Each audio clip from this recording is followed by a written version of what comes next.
नमस्कार दोस्तों, आपका स्वागत है एक और नई वीडियो में। दोस्तों, आज इस वीडियो में हम डिस्कस करेंगे भारत की झीलों के बारे में। हम भारत के जलप्रपात के बारे में किसी और वीडियो में डिस्कस करेंगे। तो आज इस वीडियो में हम डिस्कस कर रहे हैं प्राइमरीली भारत की झीलों के बारे में। तो दोस्तों, झील जल का स्थिर भाग होता है जो चारों तरफ से स्थलखंडों से घिरा होता है। मतलब बीच में जल स्थिर है और चारों तरफ से कुछ ना कुछ स्थलखंड है और बीच में हमारा जल है वो स्थिर है। जैसा आपने झीलें देखी होंगी, कहीं बीच में पानी ठहरा होता है, चारों तरफ से किसी न कुछ ना कुछ रहता है चारों तरफ से, और बीच में जल ठहरा होता है। भारत में कई प्राकृतिक एवं मानव निर्मित झीलें पाई जाती हैं। प्राकृतिक तो हम आगे डिस्कस करेंगे डीपली, लेकिन मानव निर्मित क्या होती है? जैसे हम डैम बनाते हैं तो डैम के ऊपर जो पानी ठहरा होता है, जो एक जलाशय का निर्माण होता है वहाँ पर, उसको भी हम इंक्लूड करते हैं झीलों में। इसे हम क्या करते हैं? मानव निर्मित झीलों में। मतलब मानव डैम बनाने के उद्देश्य से हमने पानी जमा किया, लेकिन अब क्या है, वो भी एक झील के समान है क्योंकि पानी भी वहाँ पर रुका हुआ है।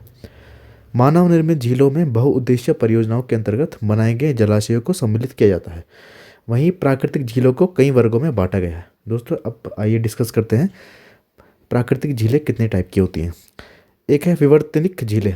इसका निर्माण धरातल के उठने अथवा धंसने से होता है, जैसे कश्मीर की वूलर झील तथा कुमाऊं हिमालय में स्थित अनेक झीलें होती हैं। मतलब या तो धरातल हमारा उठा हुआ है तो उससे जो गैप बनता है वहाँ पर झील बनती है, या धरातल हमारा क्या धंसा हुआ है तो उसकी वजह से जो वहाँ पर शेप बनता है उसमें पानी जमा होता है, तो वो क्या हो जाती है, हमारी विवर्तनिक झील के अंतर्गत आती है, जैसे कश्मीर की वूलर झील या कुमाऊं हिमालय की अन्य झीलें।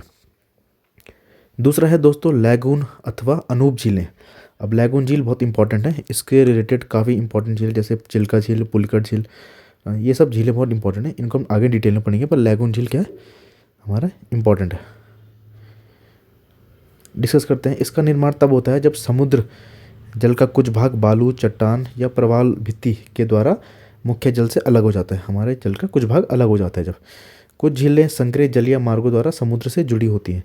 तो क्या होता है कि बालू, चट्टान, प्रवाल भित्ति द्वारा हमारे जो मुख्य जल है उससे का कुछ भाग अलग हो जाता है और इस झील का निर्माण होता है वहाँ पर। और उसके एक संकरा सा भाग क्या होता है, समुद्र से जुड़ा होता है, जो झील बनी होती है। उसके कुछ भाग उस नदी का जो झील का पानी है निकलने के लिए समुद्र के लिए एक संकरा क्या होता है, रास्ता होता है। इसके एग्जाम्पल हैं चिल्का, पुलिकट, वेम्बनाद, अष्टमुदी इसके उदाहरण हैं। अगला डिस्कस करते हैं दोस्तों हिमानी निर्मित झील। जैसे नाम से ही स्पष्ट है, या तो ये बर्फ़ से या हमारे ग्लेशियर से ये झील बनी होती है। ये हिमनद अथवा हिमानी के अपर्दन से, मतलब जो हमारे बर्फ़ पिघलने से या अपर्दन से इन झीलों का निर्माण होता है। इसके उदाहरण हैं नैनीताल, राक्षस ताल, खुरपा ताल, रूपकुंड आदि। ये सभी झीलें कहाँ हैं? ये सभी झीलें उत्तराखंड में, उत्तराखंड में सभी झीलें स्थित हैं।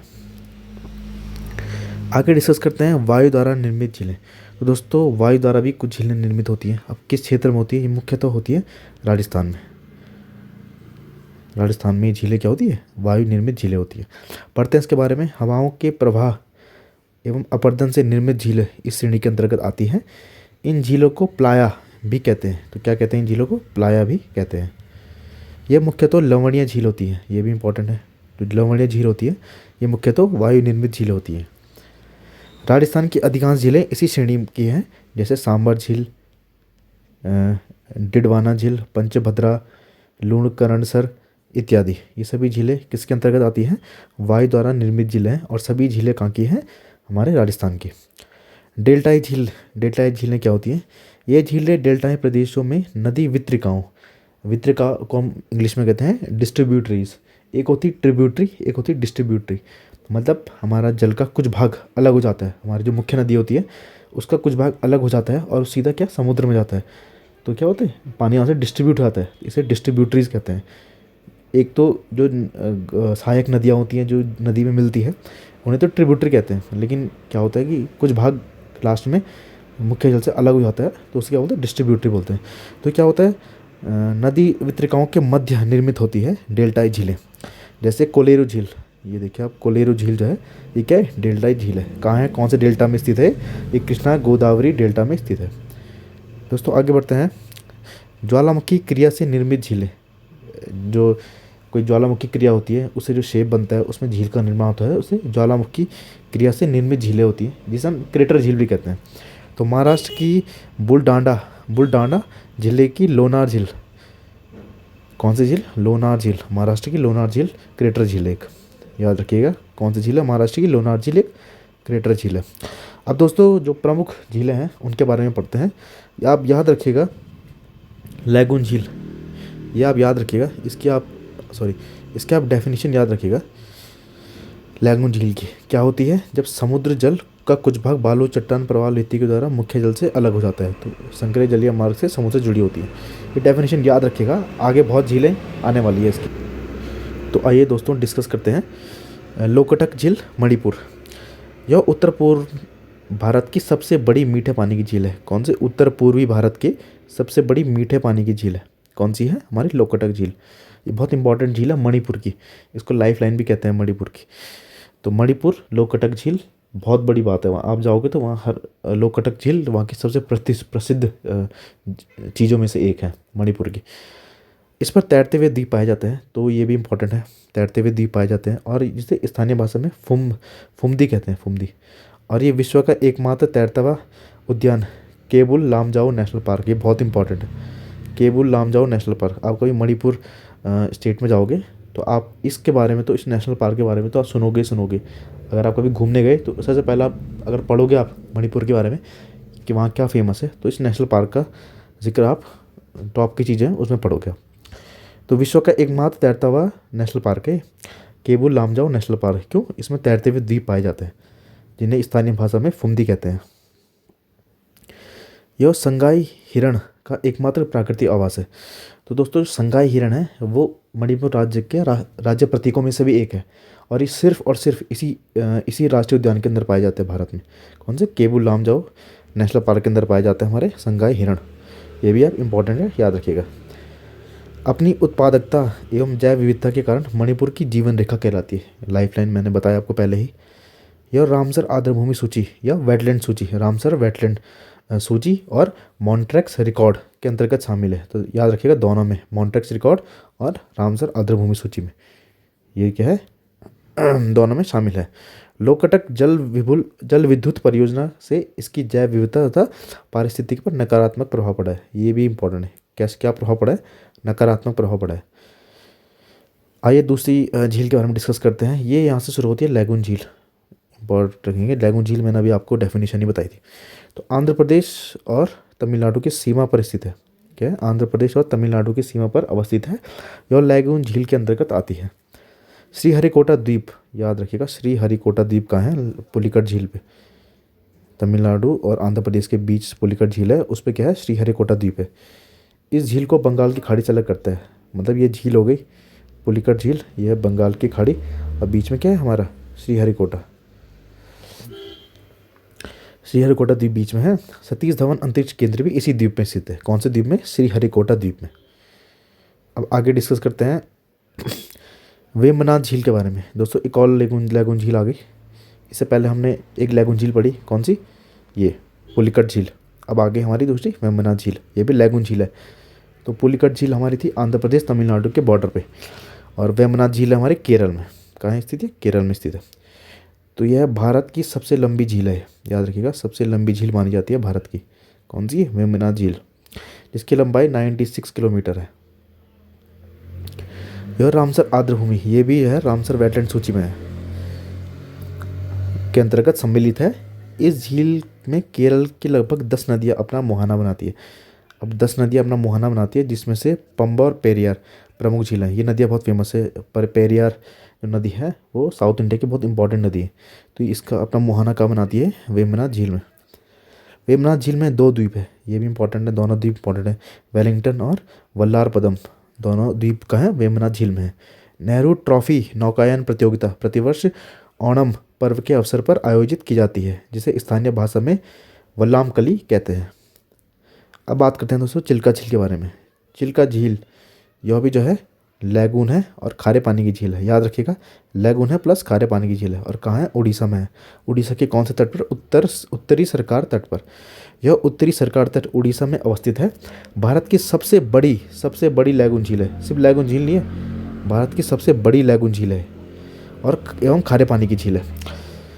यह रामसर आर्द्रभूमि सूची में अंतर्गत शामिल है। यह भी क्या है? रामसर वेटलैंड्स, आर्द्रभूमि को वेटलैंड्स बोलते हैं, वेटलैंड्स। यहाँ पर अनेक द्वीप अवस्थित है, जिसमें नालाबाना नालाबान द्वीप कहाँ किस में स्थित है? चिल्का झील में, याद रखिएगा। यह जैव विविधता व पारिस्थितिकी दृष्टिकोण से अत्यंत धनी है। जाड़ों की ऋतु में यहाँ बड़ी संख्या में प्रवासी पक्षी आते हैं। कौन सी झील में? चिल्का झील में।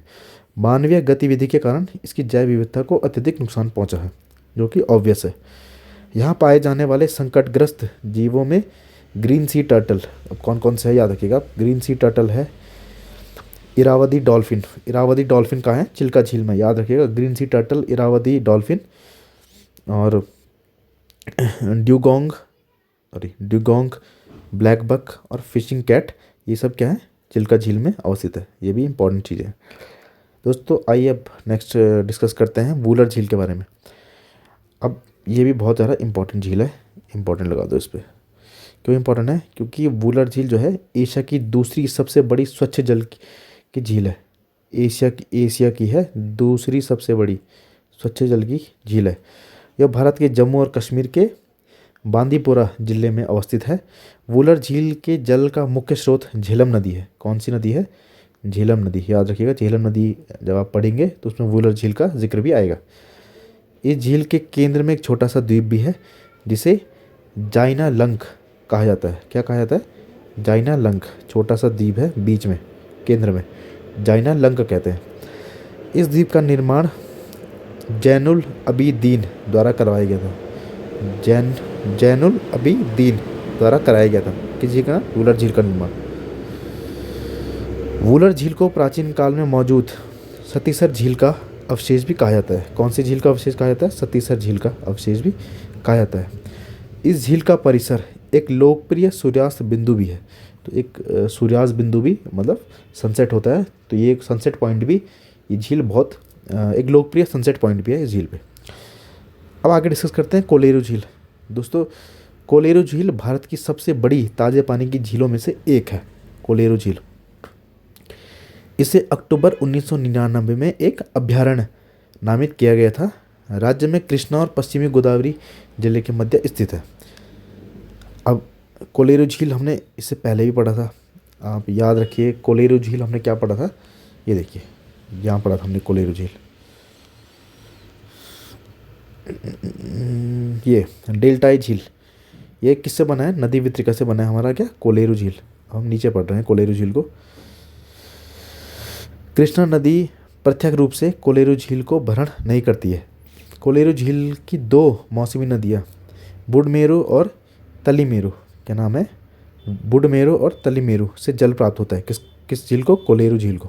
कौन सी? डेल्टाई झील है, जो कृष्णा नदी की सहायक नदी है। इसलिए कृष्णा नदी अप्रत्यक्ष रूप से अपनी सहायक नदियों के माध्यम से कोलेरू झील का भरण करती है। याद रखिएगा, कोलेरू झील, कृष्णा नदी अप्रत्यक्ष रूप से अपनी सहायक नदी के माध्यम से कोलेरू झील का भ्रमण करती है। ये बहुत इंपॉर्टेंट लाइन है। इसके बाद अगला डिस्कस करते हैं कांवर झील। गंडक नदी के विसर्पण से कांवर झील निर्मित नहीं हुई है, जो भारत में बिहार और बेगूसराय जिले में इसे ताजे पानी की गोखुर झील है। दोस्तों यहाँ पर थोड़ा कंफ्यूजिंग लाइन दी है, मैं आपको इसका नाम बताता हूँ। जो हमारी कांवर झील होती है वो है बिहार में स्थित, बिहार में बेगूसराय जो जिला है वहाँ पर स्थित है। इसकी विशेषता क्या है? यहाँ एक पक्षी सेंचुरी है, मतलब बर्ड सेंचुरी है, पक्षी अभ्यारण्य है। यह एक पक्षी अभ्यारण्य है, ठीक है। यहाँ सर्दियों में साइबेरिया और अन्य जगह के हजारों विदेशी पक्षी आते हैं इस कांवर झील में। यह गंडक, बिया और करेह, तीन नदियाँ याद रखना। गंडक, बिया, गंडक तो यह हो गई, गंडक यह हो गई, प्लस बिया और करेह प्लस करेह नदियों के संगम के कारण निर्मित होती है। इन तीनों का जो संगम है उसके कारण यह निर्मित हुई है नदियाँ। और 2020 में इसे अंतर्राष्ट्रीय महत्व में रामसर स्थल का दर्जा दिया गया है। इसे 2020 में रामसर स्थल का दर्जा दिया गया है। और यह एशिया की सबसे बड़ी मीठे पानी की गोखुर झील है और बिहार की एकमात्र रामसर स्थल है। तो क्या है? एशिया की सबसे बड़ी मीठे पानी की गोखुर झील है। अब दोस्तों यहाँ पर गोखुर झील क्या होती है? दोस्तों गोखुर झील जो है नदी के घुमावदार मोड़ों यानी ऐसे मोड़ होते हैं जो ऐसे ऐसे मोड़ होते हैं नदी के। तो घुमावदार मोड़ों के काट कर अलग हो जाने से बनी अर्धचंद्राकार, मतलब ऐसी झील अर्धचंद्राकार ऐसी झील होती है, या अर्धचंद्राकार या चापकार, चापाकार, चाप क्या कार की, जैसे चाप करते हैं ना ऐसे ऐसे ऐसे ऐसे ऐसे ऐसा शेप होता है झील का। तो हमारी कांवर झील क्या है, गोखुर झील है। बूढ़ी गंडक नदी के एक पुराने वितरिका के विसर्ग द्वारा कांवर झील का निर्माण होता है। बूढ़ी गंडक नदी एक पुराने वितरिका के माध्यम से गंडक नदी के पूर्वी हिस्से के समांतर बहती है। तो ये तो हो गया हमारी महत्वपूर्ण झीलें। अब देखते हैं कौन से राज्य में कौन सी प्रमुख झीलें हैं, इसके बारे में डिस्कस करते हैं। तो उत्तराखंड में देखेंगे आप, उत्तराखंड में नैनीताल हो गई, नैनीताल, भीमताल, नौकुचिया ताल, खुरपाताल और रूपकुंड, यह है उत्तराखंड की फेमस और प्रमुख झीलें। अब बात करते हैं गुजरात की। गुजरात की है नल सरोवर, नारायण सरोवर, कांकरिया और अमृतसर झील। अब बात करते हैं हरियाणा की। हरियाणा की है सूरजकुंड झील। पंजाब की कांजली, हरिके, रोपड़। हरिके तो इम्पॉर्टेंट झील है। हरिके बैराज यहाँ से ही जो है इंदिरा गांधी नहर है, यहीं से शुरू होती है, हरिके बैराज से। राजस्थान की पिछोला, सांबर, पंचभद्रा, राजसमंद, जयसमंद, डिडवाना, पुष्कर, फतेह सागर, उदय सागर, यह है राजस्थान की। जम्मू कश्मीर के डल, वूलर, अनंतनाग, नगीना, बेरीनाग, शेषनाग, यह है जम्मू कश्मीर की झीलें। लद्दाख की पैंगोंग सो सोमोरिरी, सोमोरिरी। मेघालय की उमियम। मणिपुर की लोकटक झील, ये तो इसकी यहाँ की जीवन रेखा है मणिपुर की। मिजोरम की पाला। सिक्किम की गुरुडोंगमर। सिक्किम की क्या है, गुरुडोंगमर या चोलामू, दो झीलें हैं महत्वपूर्ण झीलें। केरल की है वेम्बनाड, अष्टमुदी, अष्टमुदी भी लैगून झील है, और सस्थम कोट्टा, ये भी केरल की महत्वपूर्ण झील है। कर्नाटक की बेलांदूर, पंपा सरोवर। तमिलनाडु की बेरीजाम, ऊटी, कोडाई कनाल और चेम्बरम बक्कम, ये तमिलनाडु की। असम की है दीपोर बील, सोन बील और हाफलांग, यह है असम की महत्वपूर्ण झीलें।